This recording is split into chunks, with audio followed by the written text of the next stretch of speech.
The Gospel of Mark, Section 8, The Calling of the Disciples.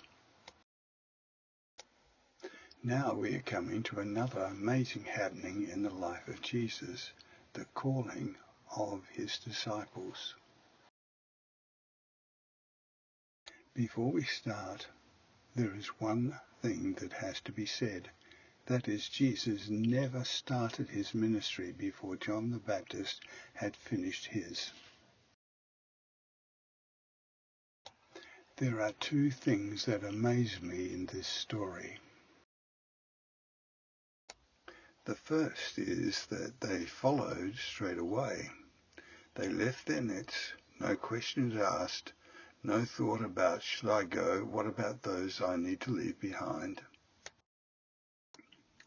The second is that no one working around the disciples Jesus called told them to come back and finish the task they were working on. They all remained silent. My answer is this: God works in our lives, and mostly we don't recognize it. So the fishermen saw no other way but to obey.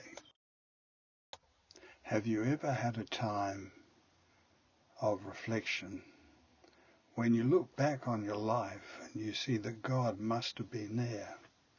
Are there instances in your life that make you wonder, was God in that?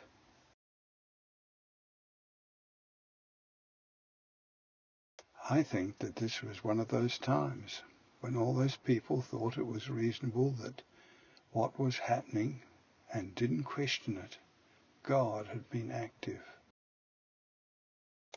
I call it the Esther principle. In the book of Esther you find that God is never mentioned, yet when you stop and reflect you find that God becomes visible in hindsight.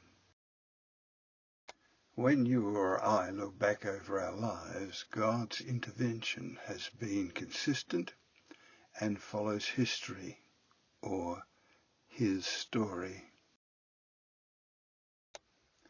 Esther's story was connected to issues that began centuries before with Saul and Samuel, a clear picture that God does not forget and remembers our history and knows what's happening to us.